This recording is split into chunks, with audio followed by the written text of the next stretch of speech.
बहुत समय पहले की बात है जब संसार में अधर्म और अत्याचार बहुत बढ़ गया था।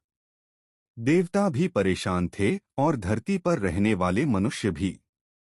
उस समय एक अत्यंत शक्तिशाली असुर उत्पन्न हुआ जिसका नाम था महिषासुर। वह बहुत बलवान था और उसने कठिन तपस्या करके ब्रह्मा को प्रसन्न कर लिया। जब ब्रह्मा जी उसके सामने प्रकट हुए तो महिषासुर ने उनसे वरदान मांगा कि उसे कोई भी देवता, दानव या पुरुष कभी भी मार न सके। ब्रह्मा जी जानते थे कि संसार का नियम है कि जिसने तपस्या की है उसे उसका फल देना ही पड़ता है, इसलिए उन्होंने उसे यह वरदान दे दिया। लेकिन महिषासुर ने एक बहुत बड़ी भूल कर दी। उसने यह सोचा ही नहीं कि उसे किसी स्त्री से भी खतरा हो सकता है। इसलिए उसने वरदान में यह नहीं मांगा कि कोई स्त्री भी उसे न मार सके। वरदान मिलते ही महिषासुर का अहंकार बहुत बढ़ गया। उसने अपनी विशाल सेना तैयार की और धीरे धीरे पूरे पृथ्वी लोक पर कब्जा करना शुरू कर दिया। उसके अत्याचारों से लोग बहुत दुखी होने लगे। कुछ समय बाद उसने देवताओं के स्वर्ग लोक पर भी आक्रमण कर दिया। उस समय स्वर्ग के राजा इंद्र थे। इंद्र और सभी देवताओं ने मिलकर महिषासुर से युद्ध किया, लेकिन उसका बल इतना अधिक था कि देवताओं की सेना हार गई। महिषासुर ने स्वर्ग लोक पर भी अपना अधिकार कर लिया। देवता भयभीत होकर इधर-उधर छिपने लगे। स्वर्ग, पृथ्वी और पाताल तीनों लोकों में उसका आतंक फैल गया। जब देवता बहुत परेशान हो गए तो वे सब मिलकर पहले विष्णु के पास गए और अपनी समस्या बताई। उसके बाद सभी देवता मिलकर शिवा के पास भी पहुंचे। देवताओं ने कहा, हे देवों के देव, महिषासुर के अत्याचारों से हम सब बहुत परेशान हो गए हैं। वह हमें स्वर्ग से निकाल चुका है और पूरे संसार में अधर्म फैला रहा है। हमें बचाने का कोई उपाय बताइए। देवताओं की यह बात सुनकर भगवान विष्णु और भगवान शिव दोनों बहुत क्रोधित हो गए। उनके क्रोध से एक अद्भुत तेज उत्पन्न हुआ। उसी समय सभी देवताओं के शरीर से भी तेज निकलने लगा। सभी देवताओं का यह दिव्य प्रकाश एक जगह इकट्ठा होकर एक अत्यंत तेजस्वी रूप में बदल गया। उसी दिव्य प्रकाश से एक देवी का प्रकट होना हुआ। वह देवी अत्यंत सुंदर, तेजस्वी और शक्तिशाली थीं। यही देवी आगे चलकर दुर्गा के नाम से प्रसिद्ध हुई। देवी दुर्गा का स्वरूप अत्यंत अद्भुत था। उनके कई हाथ थे और उनके शरीर से तेज की किरणें निकल रही थीं। उनकी आंखों में अद्भुत शक्ति और साहस दिखाई देता था। अब सभी देवताओं ने अपनी अपनी शक्तियां और अस्त्र शस्त्र देवी को अर्पित किए। भगवान शिव ने अपना त्रिशूल दिया। भगवान विष्णु ने अपना सुदर्शन चक्र दिया। इंद्र ने अपना वज्र दिया। वरुण देव ने शंख दिया। अग्नि देव ने अपनी अग्नि की शक्ति दी। इस प्रकार सभी देवताओं ने अपनी अपनी दिव्य शक्तियां देवी को दे दी। इसके बाद देवी दुर्गा ने सिंह को अपना वाहन बनाया। वह सिंह पर सवार होकर युद्ध के लिए तैयार हो गईं। जब देवी ने जोर से गर्जना की तो उसकी आवाज से तीनों लोग कांप उठे। महिषासुर ने जब यह सुना कि कोई देवी उससे युद्ध करने आ रही है तो वह पहले तो हंसने लगा। उसे लगा कि कोई स्त्री उसका क्या बिगाड़ सकती है। लेकिन जब उसने देवी दुर्गा का भयानक और तेजस्वी रूप देखा तो वह थोड़ी देर के लिए चकित रह गया। फिर उसने अपनी विशाल सेना को देवी पर आक्रमण करने का आदेश दिया। इसके बाद देवी दुर्गा और महिषासुर की सेना के बीच भयंकर युद्ध शुरू हुआ। देवी ने अपने अस्त्र शस्त्रों से असुरों की सेना को नष्ट करना शुरू कर दिया। देवी के प्रत्येक वार से असुरों की सेना कांप उठती थी। कई दिनों तक युद्ध चलता रहा। महिषासुर की सेना में कई शक्तिशाली सेनापति थे। उनमें से एक था चिखुर नाम का असुर जो बहुत बलवान था। उसने देवी पर भयानक आक्रमण किया, लेकिन देवी ने उसे अपने त्रिशूल से मार दिया। फिर एक और असुर आया जिसका नाम चामर था। वह भी बहुत शक्तिशाली था, लेकिन देवी के सामने उसकी भी एक न चली। देवी ने उसे भी युद्ध में परास्त कर दिया। इस प्रकार धीरे धीरे देवी दुर्गा महिषासुर की पूरी सेना का विनाश करती जा रही थीं। जब महिषासुर ने देखा कि उसकी सेना लगातार हार रही है, तो वह स्वयं युद्ध के मैदान में उतर आया। महिषासुर का रूप बहुत भयानक था। वह कभी भैंसे का रूप ले लेता था, कभी मनुष्य का और कभी हाथी का। उसकी यह मायावी शक्ति युद्ध को और भी कठिन बना रही थी। लेकिन देवी दुर्गा भी अत्यंत शक्तिशाली थीं।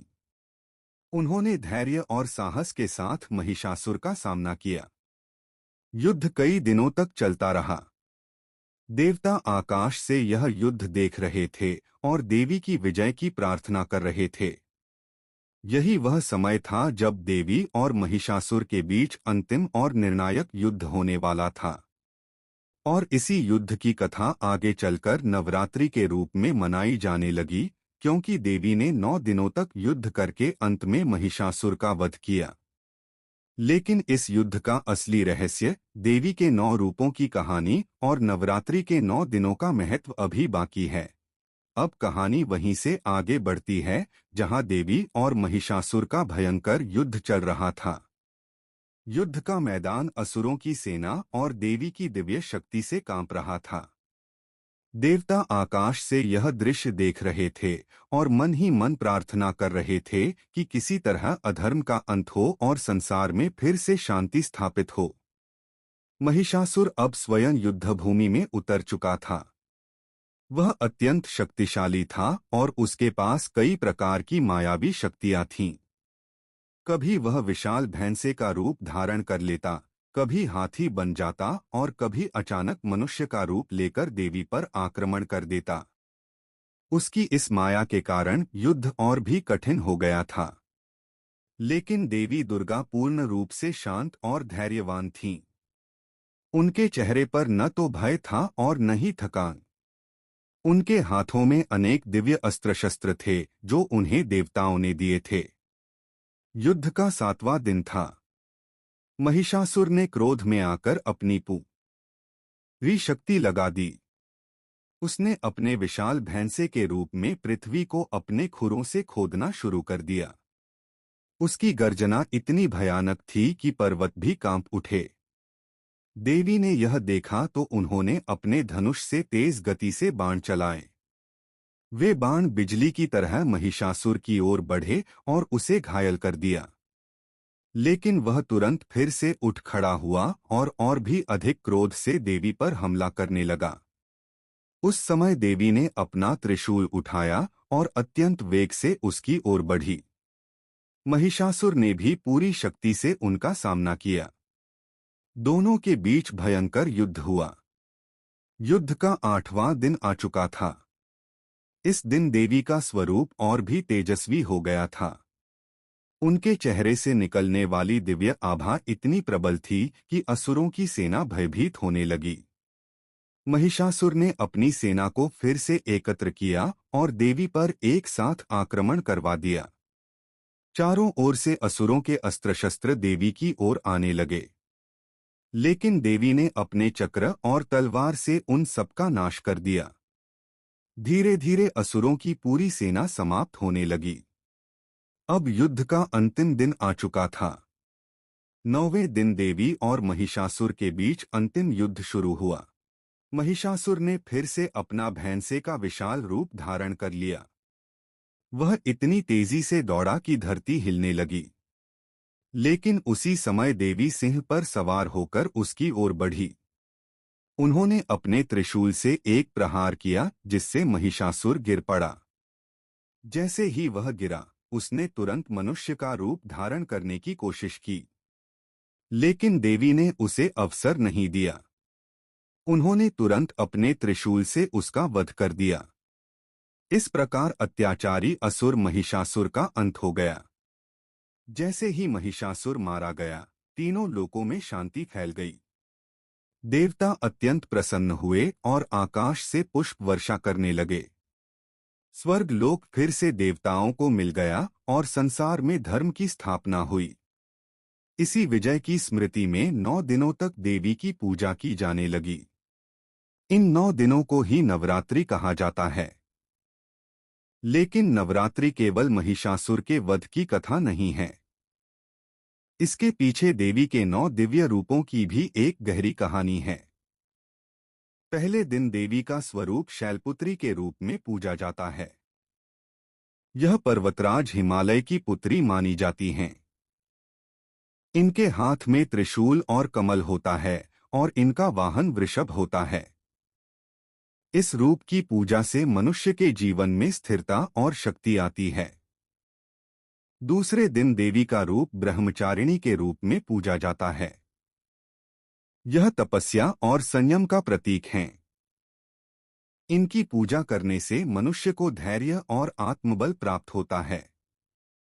तीसरे दिन देवी का स्वरूप चंद्रघंटा के रूप में पूजा जाता है। इनके मस्तक पर अर्धचंद्र होता है और इनके रूप से युद्ध और साहस का संदेश मिलता है। चौथे दिन देवी का रूप कुष्मांडा के रूप में पूजा जाता है। मान्यता है कि इन्हीं देवी ने अपनी दिव्य मुस्कान से पूरे ब्रह्मांड की रचना की थी। पांचवें दिन देवी का स्वरूप स्कंदमाता के रूप में पूजा जाता है। यह भगवान कार्तिकेय की माता मानी जाती हैं और इनकी पूजा से ज्ञान और बुद्धि की प्राप्ति होती है। छठे दिन देवी का रूप कात्यायनी के रूप में पूजा जाता है। यह रूप अत्यंत शक्तिशाली और युद्ध करने वाला माना जाता है। सातवें दिन देवी का स्वरूप कालरात्रि के रूप में पूजा जाता है। यह रूप बहुत उग्र माना जाता है और सभी प्रकार के भय और नकारात्मक शक्तियों को नष्ट करता है। आठवें दिन देवी का रूप महागौरी के रूप में पूजा जाता है। यह रूप शांति और पवित्रता का प्रतीक माना जाता है। नौवें दिन देवी का स्वरूप सिद्धिदात्री के रूप में पूजा जाता है। यह रूप सभी सिद्धियां और सफलताएं देने वाला माना जाता है। इन 9 दिनों के बाद 10वां दिन विजय का दिन माना जाता है, जिसे विजयादशमी कहा जाता है। इस दिन यह माना जाता है कि देवी की विजय से संसार में धर्म और सत्य की जीत हुई थी। लेकिन नवरात्रि की कथा यहीं समाप्त नहीं होती। इसके साथ एक और महत्वपूर्ण कथा जुड़ी हुई है, जो भगवान राम से संबंधित है। बहुत समय बाद जब रामा ने रावण से युद्ध करने का निश्चय किया, तब उन्होंने भी देवी दुर्गा की पूजा की थी। कहा जाता है कि राम जी ने 9 दिनों तक देवी की आराधना की थी और 10वें दिन उन्हें विजय प्राप्त हुई थी। इसी कारण से नवरात्रि के बाद विजयादशमी का पर्व मनाया जाता है। लेकिन राम जी की यह पूजा, रावण के साथ युद्ध और नवरात्रि से जुड़ा उसका रहस्य अभी बाकी है। अब कथा आगे बढ़ती है। महिषासुर के वध के बाद तीनों लोकों में शांति स्थापित हो गई। देवताओं को फिर से स्वर्ग लोक मिल गया और मनुष्यों के जीवन में भी सुख और संतुलन लौट आया। देवताओं ने उस समय देवी की स्तुति की और कहा कि जब जब संसार में अधर्म बढ़ेगा, तब तब आप किसी न किसी रूप में प्रकट होकर धर्म की रक्षा करेंगी। देवी ने देवताओं को आश्वासन दिया कि वे समय समय पर विभिन्न रूपों में प्रकट होकर संसार की रक्षा करती रहेंगी। देवताओं की प्रार्थना सुनकर देवी ने कहा कि नवरात्रि केवल एक युद्ध की स्मृति नहीं है, बल्कि यह शक्ति, भक्ति और आत्मबल का पर्व है। मनुष्य इन 9 दिनों में अपने भीतर की नकारात्मक शक्तियों को समाप्त कर सकता है और अपने जीवन में सकारात्मक ऊर्जा ला सकता है। इसी कारण नवरात्रि के 9 दिनों को विशेष रूप से साधना, पूजा और आत्मशुद्धि का समय माना जाता है।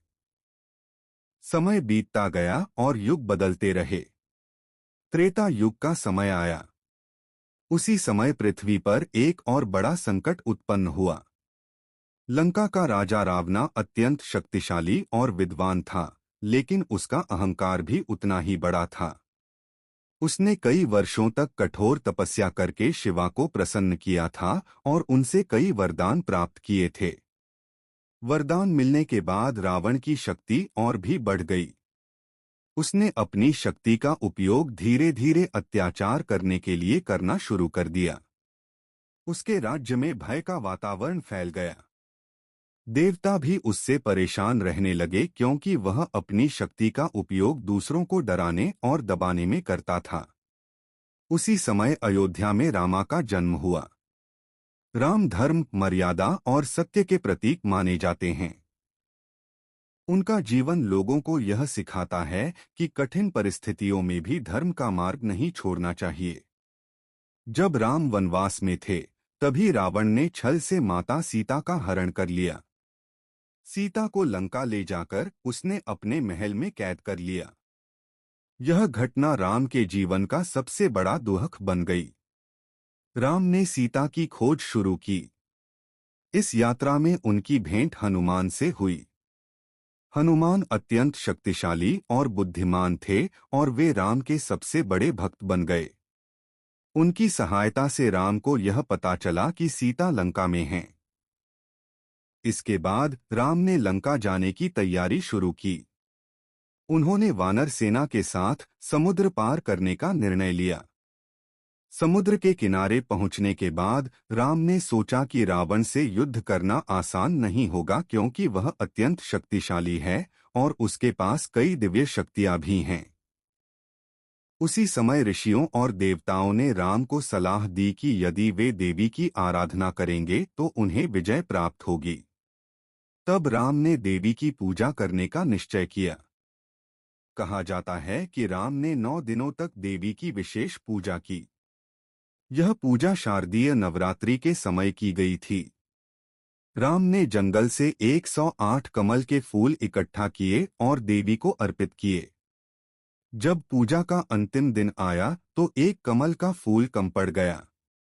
राम बहुत चिंतित हो गए क्योंकि वे अपनी पूजा अधूरी नहीं छोड़ना चाहते थे। उसी समय उन्हें याद आया कि लोग उनकी आंखों को कमल के समान सुंदर कहते हैं। राम ने निश्चय किया कि वे अपनी एक आंख देवी को अर्पित कर देंगे ताकि पूजा पूरी हो सके। जैसे ही वे अपनी आंख निकालने लगे, उसी समय देवी प्रकट हो गईं और उन्होंने राम का हाथ पकड़ लिया।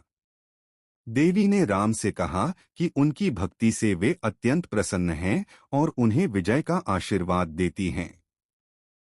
देवी ने कहा कि धर्म की जीत अवश्य होगी और रावण का अंत निश्चित है। इसके बाद राम ने अपनी सेना के साथ समुद्र पार किया और लंका पहुंच गए। वहां रावण और राम की सेना के बीच भयंकर युद्ध शुरू हुआ। यह युद्ध कई दिनों तक चलता रहा। रावण की सेना में कई शक्तिशाली योद्धा थे। उनमें से एक था मेघनाद, जो रावण का पुत्र था और बहुत बड़ा योद्धा माना जाता था। उसने अपनी मायावी शक्तियों से राम की सेना को बहुत परेशान किया। लेकिन अंत में राम की सेना ने धैर्य और साहस से उसका सामना किया और उसे पराजित कर दिया। इसके बाद युद्ध और भी भयंकर हो गया। रावण स्वयं युद्धभूमि में उतर आया। वह 10 सिरों वाला अत्यंत शक्तिशाली योद्धा था और उसके पास कई दिव्य अस्त्र शस्त्र थे। राम और रावण के बीच लंबा और कठिन युद्ध हुआ।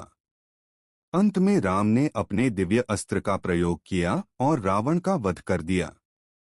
रावण के मरते ही अधर्म का अंत हो गया और धर्म की विजय हुई। इसी विजय की स्मृति में विजयादशमी का पर्व मनाया जाता है। नवरात्रि और विजयादशमी का यह संबंध केवल एक ऐतिहासिक या धार्मिक घटना नहीं है, बल्कि यह जीवन का एक गहरा संदेश भी देता है। यह हमें सिखाता है कि चाहे कठिनाई कितनी भी बड़ी क्यों न हो, यदि मनुष्य सच्चाई और भक्ति के मार्ग पर चलता है तो अंत में विजय उसी की होती है।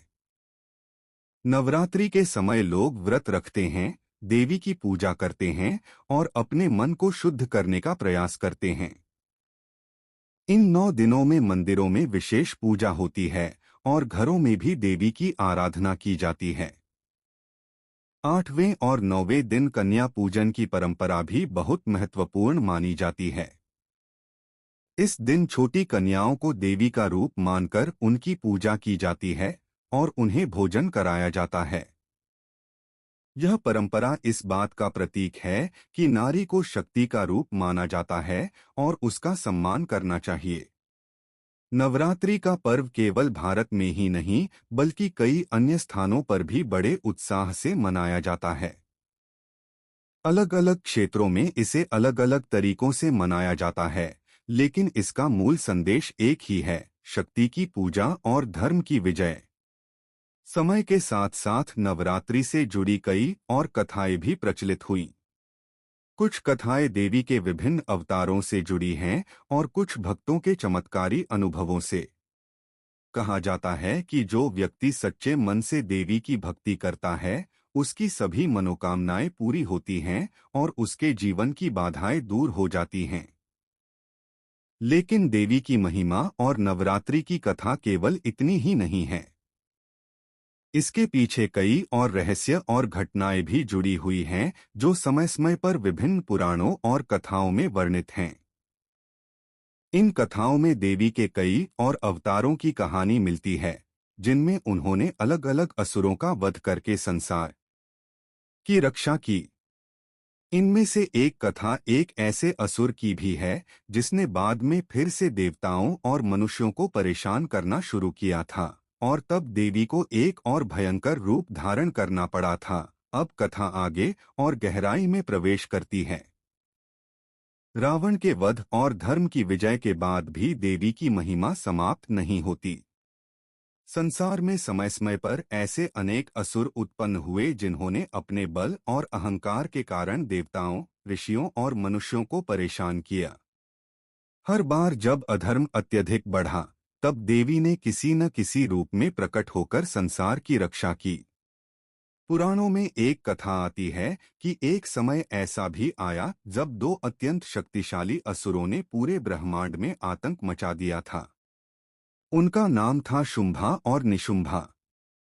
ये दोनों भाई बहुत पराक्रमी थे और उन्होंने कठोर तपस्या करके कई वरदान प्राप्त कर लिए थे। वरदान मिलने के बाद उनका अहंकार बहुत बढ़ गया।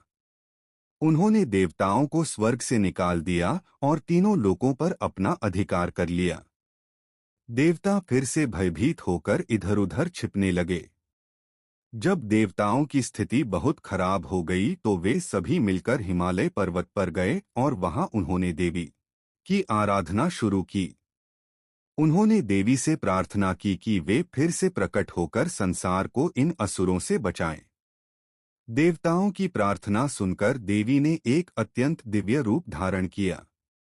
यह रूप इतना तेजस्वी था कि चारों ओर प्रकाश फैल गया। यह वही शक्ति थी जिसे संसार में पार्वती के रूप में भी जाना जाता है। कहा जाता है कि उसी समय देवी के शरीर से एक और अद्भुत शक्ति प्रकट हुई। यह शक्ति अत्यंत सुंदर और तेजस्वी थी। यही देवी आगे चलकर अंबिका के नाम से प्रसिद्ध हुई। जब शुंभ और निशुंभ को यह पता चला कि एक अत्यंत सुंदर देवी हिमालय पर प्रकट हुई हैं, तो उन्होंने अपने दूतों को उनके पास भेजा। दूतों ने देवी से कहा कि हमारे स्वामी शुंभ और निशुंभ बहुत शक्तिशाली हैं और उन्होंने पूरे संसार को जीत लिया है। इसलिए आपको उनके साथ विवाह कर लेना चाहिए। देवी ने यह सुनकर मुस्कुराते हुए उत्तर दिया कि उन्होंने एक व्रत लिया है। उन्होंने कहा कि वे केवल उसी से विवाह करेंगी जो युद्ध में उन्हें पराजित कर सके। यह उत्तर सुनकर दूत वापस लौट गए और उन्होंने शुंभ और निशुंभ को पूरी बात बता दी। यह सुनकर दोनों असुर क्रोधित हो गए और उन्होंने अपनी सेना को देवी पर आक्रमण करने का आदेश दे दिया। इसके बाद देवी और असुरों की सेना के बीच भयंकर युद्ध शुरू हुआ। असुरों की सेना बहुत विशाल थी, लेकिन देवी अकेली होते हुए भी अत्यंत शक्तिशाली थीं। युद्ध के दौरान देवी के क्रोध से एक और भयंकर रूप प्रकट हुआ। यह रूप इतना उग्र था कि उसे देखकर असुरों की सेना कांप उठी। यही देवी का रूप आगे चलकर काली के नाम से प्रसिद्ध हुआ। देवी काली का रूप अत्यंत भयानक था। उनके बाल बिखरे हुए थे, आंखों में अग्नि की ज्वाला थी और उनके हाथों में भयानक अस्त्र शस्त्र थे। उन्होंने युद्ध में असुरों की सेना का नाश करना शुरू कर दिया। इसी युद्ध के दौरान एक और असुर आया जिसका नाम था रक्तबीजा। उसकी शक्ति बहुत अद्भुत थी। जब भी उसके शरीर से रक्त की एक बूंद जमीन पर गिरती थी, उसी से एक नया असुर पैदा हो जाता था। इस कारण उसे मारना बहुत कठिन हो गया। जितना अधिक उसे घायल किया जाता, उतने ही अधिक असुर पैदा हो जाते। तब देवी काली ने एक अद्भुत उपाय किया। उन्होंने युद्ध करते समय उसका रक्त जमीन पर गिरने ही नहीं दिया। वे हर बूंद को पी जाती थीं। इस प्रकार धीरे धीरे रक्तबीज की शक्ति समाप्त हो गई और अंत में उसका वध हो गया। इसके बाद शुंभ और निशुंभ स्वयं युद्धभूमि में आए। दोनों बहुत शक्तिशाली थे और उन्होंने देवी पर भयंकर आक्रमण किया। युद्ध कई दिनों तक चलता रहा। अंत में देवी ने पहले निशुंभ को पराजित किया और फिर शुंभ का भी वध कर दिया। उनकी मृत्यु के साथ ही एक बार फिर संसार में शांति स्थापित हो गई। देवताओं ने फिर से देवी की स्तुति की और उनका धन्यवाद किया। इन सभी घटनाओं के कारण देवी को केवल एक देवी नहीं बल्कि संपूर्ण शक्ति का स्वरूप माना जाने लगा। इसी कारण नवरात्रि के समय देवी के अलग अलग रूपों की पूजा की जाती है। भारत के विभिन्न क्षेत्रों में नवरात्रि अलग अलग परंपराओं के साथ मनाई जाती है। कहीं लोग 9 दिनों तक व्रत रखते हैं, कहीं मंदिरों में विशाल उत्सव होते हैं और कहीं नृत्य और भक्ति के कार्यक्रम आयोजित किए जाते हैं। नवरात्रि का एक महत्वपूर्ण संदेश यह भी है कि संसार में अच्छाई और बुराई के बीच संघर्ष हमेशा चलता रहता है, लेकिन अंत में जीत हमेशा धर्म और सत्य की ही होती है। लोग इन 9 दिनों में अपने भीतर की बुराइयों जैसे क्रोध, अहंकार और लालच को समाप्त करने का प्रयास करते हैं और अपने जीवन में सकारात्मक ऊर्जा लाने की कोशिश करते हैं। कहा जाता है कि यदि कोई व्यक्ति सच्चे मन से इन 9 दिनों में देवी की भक्ति करता है, तो उसके जीवन की कई समस्याएं दूर हो सकती हैं और उसे मानसिक शांति प्राप्त होती है। धीरे धीरे नवरात्रि का यह पर्व केवल एक धार्मिक उत्सव नहीं रहा, बल्कि यह समाज में एक सांस्कृतिक उत्सव के रूप में भी फैल गया। लेकिन देवी की शक्ति और नवरात्रि से जुड़ी कथाएं यहीं समाप्त नहीं होती। पुराणों में कई और घटनाओं का वर्णन मिलता है, जिनमें देवी ने अलग अलग समय पर संसार की रक्षा की। इनमें से एक कथा ऐसी भी है जिसमें एक साधारण भक्त की सच्ची भक्ति से देवी स्वयं प्रकट हो गई थीं और उसके जीवन को पूरी तरह बदल दिया था। और यही कथा नवरात्रि की भक्ति और श्रद्धा का सबसे बड़ा उदाहरण मानी जाती है। अब कथा आगे बढ़ती है और इस भाग में नवरात्रि की महिमा, भक्ति की शक्ति और देवी की कृपा से जुड़े एक अत्यंत प्रेरणादायक प्रसंग का वर्णन आता है।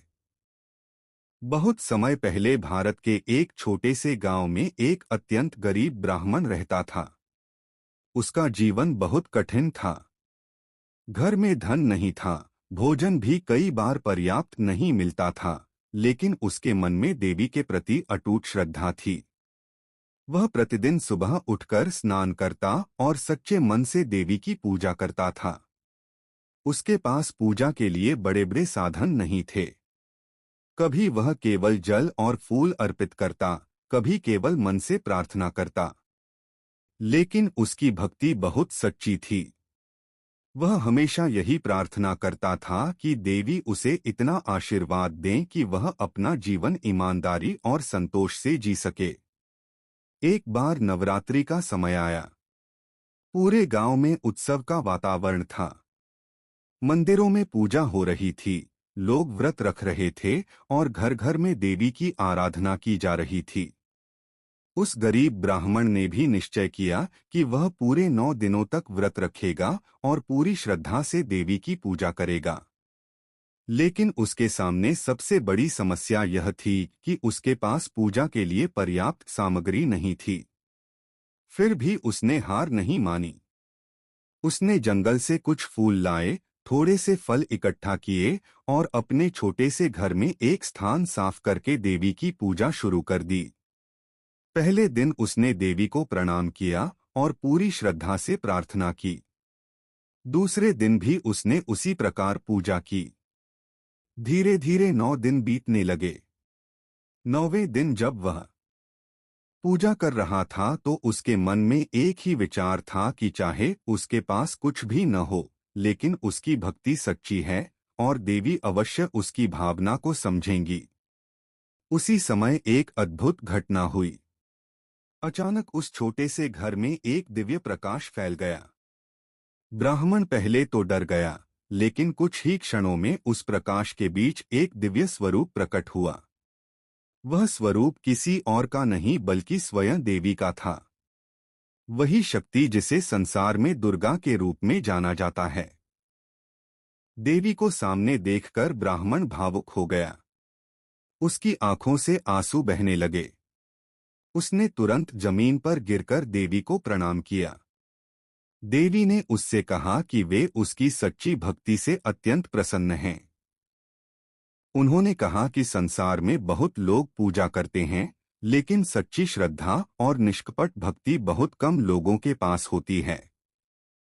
देवी ने ब्राह्मण से कहा कि वह उनसे कोई भी वरदान मांग सकता है। ब्राह्मण ने कुछ देर सोचा और फिर विनम्रता से कहा कि उसे बहुत अधिक धन या वैभव नहीं चाहिए। वह केवल इतना चाहता है कि उसका जीवन ईमानदारी और संतोष से बीते और वह हमेशा देवी की भक्ति कर सके। ब्राह्मण का यह उत्तर सुनकर देवी और भी प्रसन्न हो गईं। उन्होंने उसे आशीर्वाद दिया कि उसके जीवन में कभी भी अन्न और आवश्यक वस्तुओं की कमी नहीं होगी। इसके बाद देवी अदृश्य हो गईं, लेकिन उनके आशीर्वाद का प्रभाव धीरे धीरे दिखाई देने लगा। ब्राह्मण के जीवन में परिस्थितियां सुधरने लगीं। उसे सम्मान मिलने लगा और उसका जीवन पहले से अधिक सुखमय हो गया। इस कथा से यह शिक्षा मिलती है कि देवी की कृपा पाने के लिए धन या वैभव की आवश्यकता नहीं होती। सच्ची श्रद्धा और निष्कपट भक्ति ही सबसे बड़ा साधन है। नवरात्रि के समय लोग इसलिए व्रत रखते हैं ताकि वे अपने मन को शुद्ध कर सकें और अपने जीवन में सकारात्मक परिवर्तन ला सकें। इन 9 दिनों में मनुष्य अपने भीतर की बुराइयों को पहचानने और उन्हें दूर करने का प्रयास करता है। यही नवरात्रि का असली उद्देश्य है। नवरात्रि का एक और महत्वपूर्ण पक्ष यह है कि यह पर्व नारी शक्ति के सम्मान का प्रतीक भी है। देवी को शक्ति का स्वरूप माना जाता है और इसीलिए समाज में नारी का सम्मान करने की शिक्षा भी इस पर्व से मिलती है। 8वें और 9वें दिन छोटी कन्याओं की पूजा करने की परंपरा भी इसी भावना से जुड़ी हुई है। छोटी कन्याओं को देवी का रूप मानकर उन्हें भोजन कराया जाता है और उनका सम्मान किया जाता है। भारत के अलग अलग क्षेत्रों में नवरात्रि को अलग अलग तरीकों से मनाया जाता है। कहीं भव्य मंदिरों में विशाल उत्सव होते हैं, कहीं लोग गरबा और डांडिया जैसे नृत्य करते हैं, तो कहीं घरों में शांतिपूर्वक पूजा और साधना की जाती है। लेकिन चाहे परंपरा कोई भी हो, नवरात्रि का मूल संदेश एक ही है: शक्ति, भक्ति और सत्य की विजय। यह पर्व हमें याद दिलाता है कि जीवन में चाहे कितनी भी कठिनाइयां क्यों न आए, यदि मनुष्य सच्चाई और विश्वास के साथ आगे बढ़ता है तो अंत में विजय उसी की होती है। इसी कारण हर वर्ष नवरात्रि का पर्व अत्यंत श्रद्धा और उत्साह के साथ मनाया जाता है और लोग देवी की कृपा पाने के लिए पूरे मन से उनकी आराधना करते हैं। और यही कारण है कि हजारों वर्षों से यह पर्व लोगों के जीवन में आस्था, विश्वास और प्रेरणा का स्रोत बना हुआ है। इस प्रकार नवरात्रि की यह पूरी कथा हमें यह सिखाती है कि जब भी संसार में अधर्म और अन्याय बढ़ता है, तब शक्ति का रूप प्रकट होकर धर्म की रक्षा करता है। और जो व्यक्ति सच्चे मन से भक्ति करता है, उसके जीवन में भी देवी की कृपा अवश्य प्रकट होती है। यही नवरात्रि की संपूर्ण कथा का सार और संदेश है।